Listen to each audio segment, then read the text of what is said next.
Hey, it's Matt Polis, and I'm super excited to bring you a bonus episode of MeatSauce today. First of all, happy Friday. I recorded this episode about a month and a half ago, but I really wanted to wait until the new year to release it. This week's bonus episode is about personal finance and my journey over the last 2 years and how it's changed my life.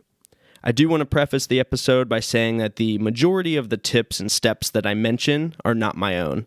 It's from a book called I Will Teach You to Be Rich by Ramit, Sethi. I want to make that clear that these ideas are his ideas and I merely just adopted them into my own life and way of thinking. If you're in need of a New Year's resolution or you know it's time to get your finances on track, I hope this episode is somewhat helpful in just starting that internal dialogue for you to take control. I don't have all the answers and I'm not at all an expert, but these ideas have worked for me and I hope the same for you. If you have any questions after listening, please feel free to reach out and let's talk. Cheers, and now on to the episode.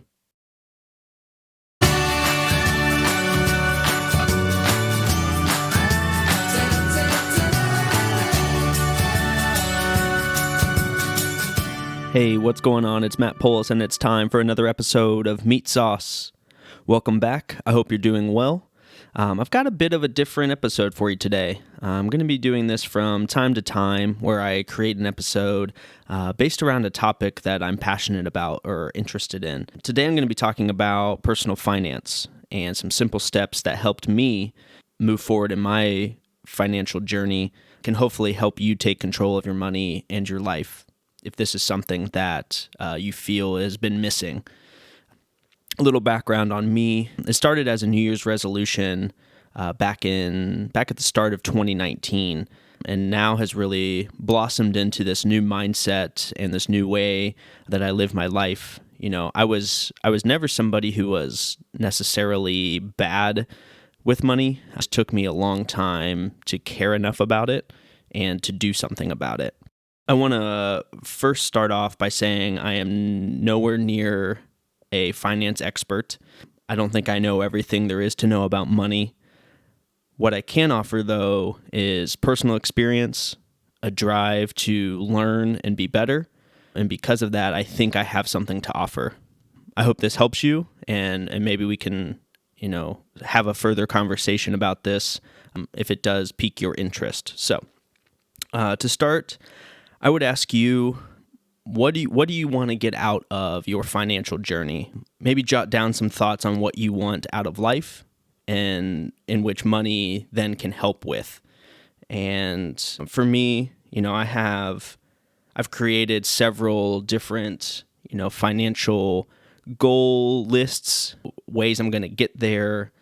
So for me, I have financial goals that stretch all the way out to 2025 as of now. That include paying off my Jeep a couple years early, saving on a down payment for a house. I also have a longer-term goal of being able to take extended periods of time off of work without the need of that biweekly or monthly paycheck. Something a little more short-sighted on the flip side of that would be something as simple as eating at a restaurant a few times a month without worrying about how much it's going to cost. So for me, those are just a few of my financial dreams to kind of be in those positions to, pay off my Jeep early, save for a house, be able to go out to eat without any sort of a penny pinching, and potentially even take extended periods of time off of work to travel or to do other things that I find interesting in with life. So in the summer of 2019, I read this book called I Will Teach You to Be Rich by Ramit, Sethi. He wrote the original version back in 2008, 2009, and recently released an updated version of that back in 2019. In his book, Ramit talks a lot about what he refers to as living a rich life, being able to weed out what is most important to you and what is least important to you. The great thing to me about personal finance is that it can be 100% tailored to you specifically. There's not a one-size-fits-all by any means. And Ramit refers a lot in the book to what he calls money dials. This is essentially referring to, what is something, if you had the money, you would spend way more time doing or buying because you enjoy it so much. Whatever that might be for you, you would turn that money dial way up and not even think about how much you're spending on it. On the contrary, think of something that you don't really care about or could live without, but you're currently spending money on. Whatever that is, you would take that money dial and turn it way down because it's not important to you. For me, it really started to open up my mind to what I find value in and what I really don't find value in at all. And this will come up later as we go throughout the show as well. If you maybe don't quite know what you tend to spend the majority of your money on, then that would lead me to what I think is step number one. I think I have 6 steps here that I want to go through. And these aren't by any means the end-all be-all. This isn't the blueprint to financial success. This is just what has worked for me, and kind of how I've structured my systems and put those systems in place. So step number 1 for me is starting a budget.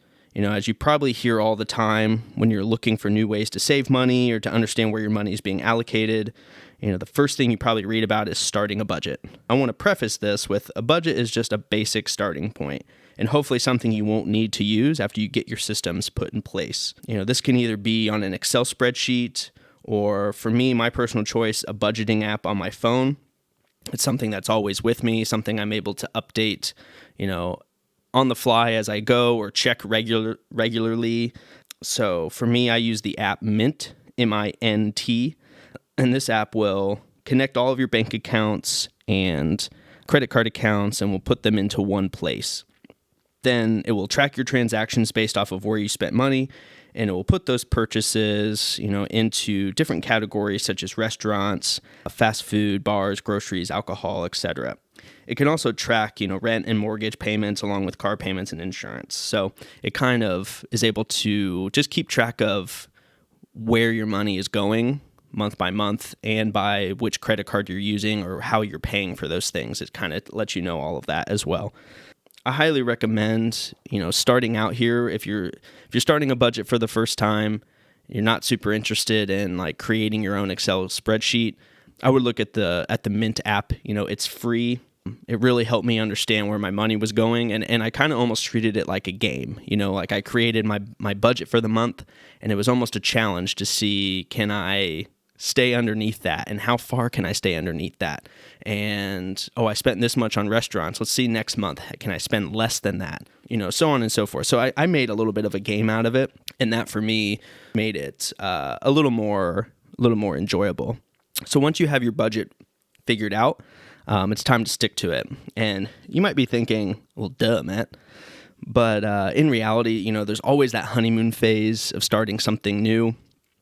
But the real challenge is when you have to keep at it, stay motivated, stay on the daily grind of it. And as you start to see where your money is going, then you can start to determine, what you actually take value in and adjust your money dials accordingly. And again, I'll get into that a little further here in the episode. So that's step number 1. Step number 2 for me was automate my savings and then look into some online savings accounts. This step for me was probably the biggest eye-opener to seeing my bank accounts grow. It's important to pay yourself first before you pay for anything else. Wherever you save money, make sure you set up the automatic deposits.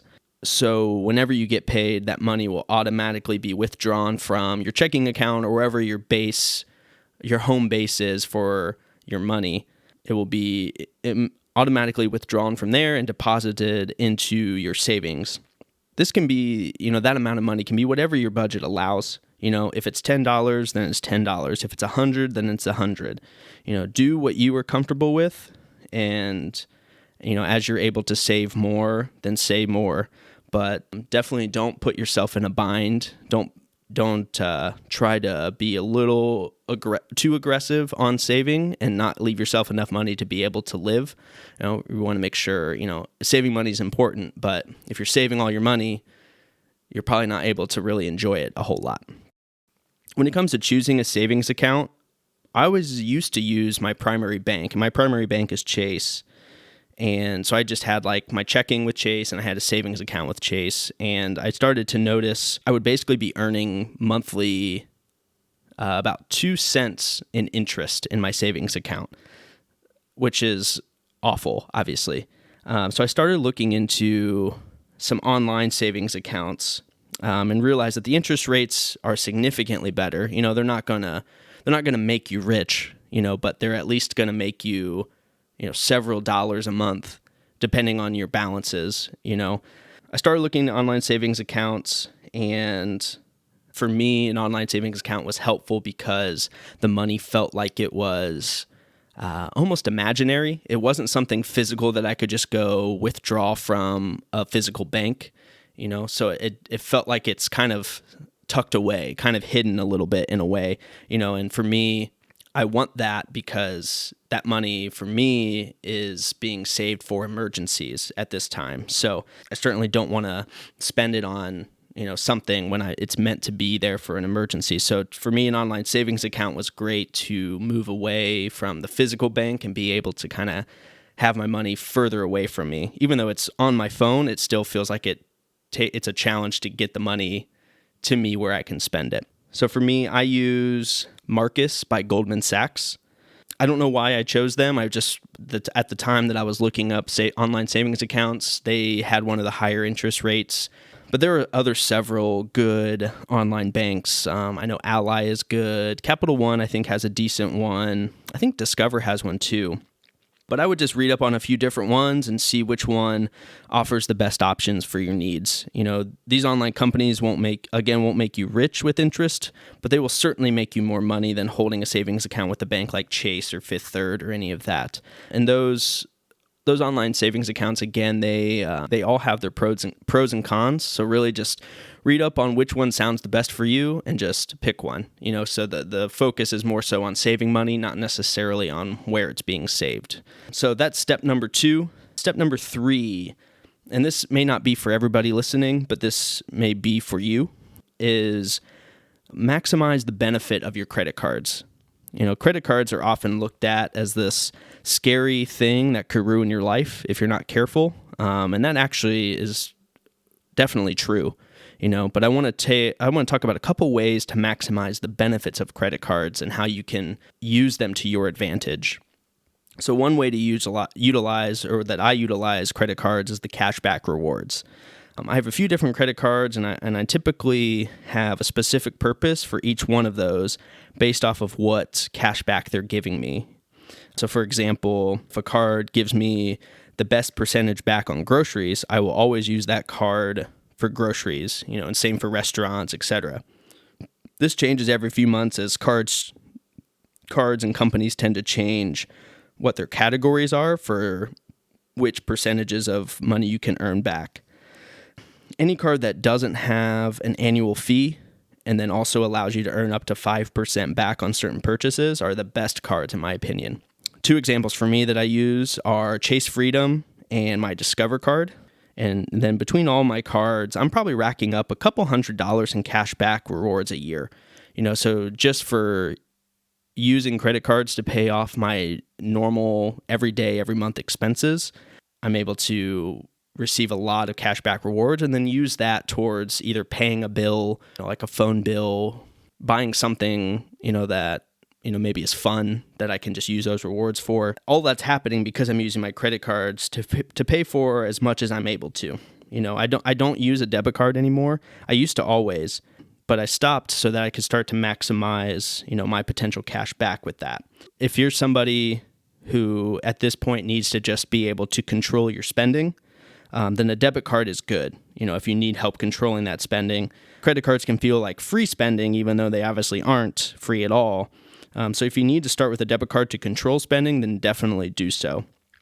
That brings me to my second way to maximize your credit cards, and that is to pay off the balance in full every month. If you can help it, please do not leave a balance on your credit card when you go to pay it, because the interest on credit cards is so high and outrageous. I think some cards are like 26% interest, and it's just outrageous. You would essentially be throwing money away. So this is where your budget comes in handy to be able to hold yourself accountable so that you don't overspend and you can afford to pay off all of your credit cards in full each month. So that is step number 3. Moving on to step number 4. So this is what Ramit refers to a lot in the book as his conscious spending plan. So this This step somewhat takes me back to the beginning of this episode where I was talking about, money dials and understanding what you value most versus what you value least. So in Ramit's book, he talks a lot about how we're always taught to penny pinch and save money, but no one really ever teaches us how to spend money. I'm going to read one quote from his book here. So, quote, he says, "Let's first dispense with the idea that saying no to spending on certain things means you're cheap. If you decide that spending $2.50 on Cokes when you eat out isn't worth it and you'd rather save that $15 each week for a movie, that's not being cheap. That's just consciously deciding what you value. Unfortunately, most Americans were never taught how to consciously spend, which means cutting costs mercilessly on things." I have trouble saying that word for whatever reason. I'm going to move on. "On things you don't love, but spending extravagantly on the things you do. Instead, we were taught to generically apply the principle of don't spend money on that to everything, meaning we try half-heartedly to cut back, fail, then guiltily berate ourselves and continue overspending on things we don't even care about." End quote. He goes on to talk about the power of saying no to things we don't care about, but even more so the power of saying yes to the things that we love. So something that I really loved about the book and something I took away is that there's so much tangible information to take. And something that you can take away from this is create your own conscious spending plan. This can replace your budget if you're ready to move away from that. So, for example, my conscious spending plan includes, my typical monthly expenses, rent/mortgage, car payment, insurance, etc. Includes my saving goals, some longer-term investing, which we'll get into in a second, and then guilt-free spending. He talks a lot about guilt-free spending. And that guilt-free spending section is the spending extravagantly on the things you love, part of the quote that I just read from Ramit's book. So for me, something simple is I really enjoy coffee and alcohol. So my guilt-free spending is buying premium coffee beans from a local coffee shop that might be a little more expensive than in the store, or buying a nice bottle of whiskey just to try it out, or the bottle looks cool. Things that others may not find value in, but I love. So I spend money on those items without really thinking about it.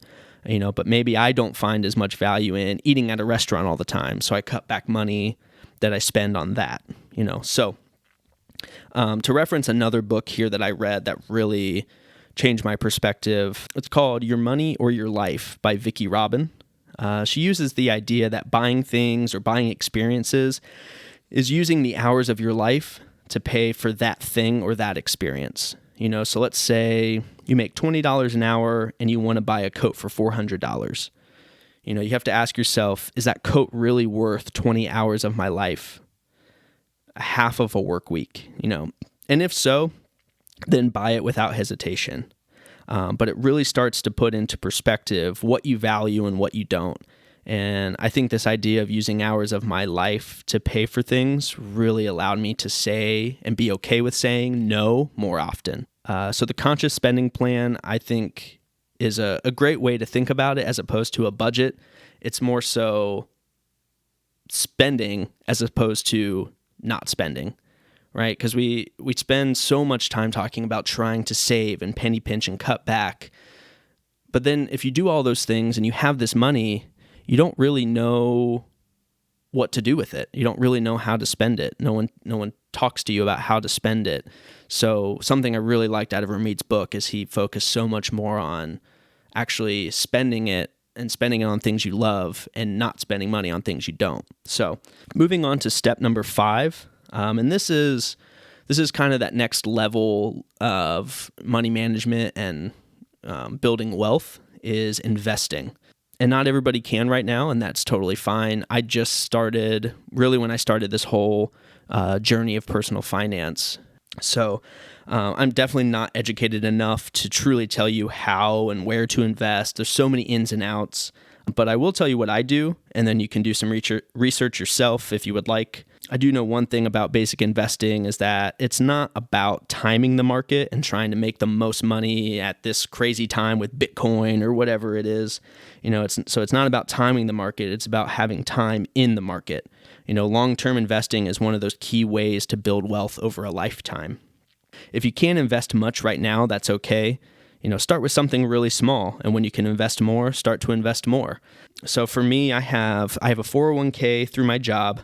So through that, I have a target date fund, which basically takes my projected year to retire and creates an investment portfolio that invests in different companies like Facebook, Microsoft, Apple, etc. And the further you are out from retirement, the more time you have to work, the more aggressive that portfolio is going to be, and with where it's investing. So more stocks, less bonds. Stocks are a little higher risk, bonds are a lot lower risk. But as time goes on and as you get closer to retirement, the portfolio becomes less aggressive, and it focuses more on maintaining the money in the account, so less stocks, more bonds. And then I also have a Roth IRA with Fidelity, where I also have a target date fund there. When I first opened my Fidelity account, trying to pick all these specific stocks and trying to be a little more savvy with it, but I realized that what worked for me is I just needed to focus on getting money in the account and not necessarily focus so much on where that money is going or what that money is being invested in. So if you're someone like that, then a target date fund will be perfect for you. I think, and again, for me, it works the best. Maybe I should have a little more knowledge of everything that it's invested in. But again, I'm at that point where I just need to be good at getting money in the account and trust that it's going to grow, over time. With the target date fund or however you do it, when you do put money in the account, do it the same way as a savings account. So every paycheck or every whatever, you have that money automatically withdrawn from checking or for wherever you have your kind of home base of money, have it automatically withdrawn and then deposited into, your 401k, Roth IRA, etc. I know my 401k at work, I just have money comes straight out of my paycheck, so it doesn't even reach my hands. It just goes straight into that, which I think is typical for if you have a 401k through your job. But if you have other accounts outside of that, set up the automatic pay, because it really it's out of sight, out of mind. It just does it every month. And then, you take some time off from looking at it and you look at it, you're like, oh, wow, this thing's grown a lot. So the only thing I would say about target date funds is just to keep an eye on the different expense ratios or fees that come with them. Depending on the investment company you use, fees will vary. I know another company that a lot of people use is Vanguard. These are similar to online banks. They all have their pros and cons. So do your research, pick the best one, and then move on to investing. So that's step number 5. And then step number 6, I have kind of my tribute to Ramit, is live your rich life. This step is for when your systems are in place.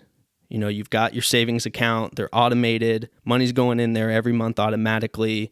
You have, your 401k or your Roth IRAs or whatever accounts work for you. You've got the money going in there automatically. You have your budget set up to where you know how much you can spend on what each month. Those are your systems, and they just work for you, and it allows you to get outside of the spreadsheet or get outside of your budget and not worry about it. Because you've taken care of that ahead of time, you can live your rich life and spend money the way you want to spend it and not have to worry about it, because your systems are in place, because you know where everything is going to be allocated every single month. It allows me to go and buy that bottle of whiskey that I may not have bought 2 years ago, or go to a bougie coffee shop and try their single origin beans that are more expensive than buying 2 pounds of coffee at Costco. So living your rich life, I think, is where we need to head. It's building for the future, yes, saving, yes, being good with money, yes, but also understanding how to spend it and enjoy the money that you're making. So I'll be honest, I've made some really great strides over, the last 2 years with my finances. I was never somebody who was bad with money, but I just didn't really think about anything about the future, because I was so focused on teaching and very much living in the now that I never really stopped to think about how important this is to just overall security in your life, So the great thing about money and saving is that it's never too late. Obviously the earlier in life, the better, but it's possible for anyone. So if you're somebody listening to this and this is something you've wanted to do, but you haven't really known where to start, hopefully this is somewhat of a help. Again, coming from a normal person who is not necessarily an expert, but just knows what has worked for me and something that I'm passionate about and talking about. There's always been this stigma with talking about money, especially, in family circles growing up. You just don't talk about money. And I think that's why there's so much confusion about what to do as we all get older. There's so much confusion about how to handle it because it's been this stigma for so long to not talk about it. So I love talking about it. I think it's really important. So let me give the recap of the steps just so we're on the same page here. Step number 1, what do you want to get out of this? What do you want to get out of your money? And then starting a budget just to begin, understand where your money is going, and then maybe you don't have to use that budget after a little while or refer back to it so often. Step number 2, automate savings. Look into online savings accounts. Step 3, maximize the benefits of your credit cards with cashback rewards and also paying off your balances every month in full. Step number 4, conscious spending plan, focusing on where you want to spend your money and not necessarily how much money can I save. And then step 5, invest if you can to me, target date funds are the best way, especially for novice investors like myself. Then step 6, live your rich life. Hopefully that was helpful for you. I think that's going to do it for this episode. Like I said, I hope this insight and these ideas were helpful. If you want to check out the books that I mentioned, I will try to put a link to those books in somewhere so that you can look for them on Amazon or wherever you get books. But to recap, those are I Will Teach You to Be Rich by Ramit, Sethi, and then Your Money or Your Life by Vicki Robbin. Like I said, I'm not an expert by any means, but I know what has worked for me, and I hope this can lead you down a path to building wealth and ultimately living a rich life. So thank you for tuning in today. I hope you have a great rest of your week, and I will see you on the next one. Bye, everybody.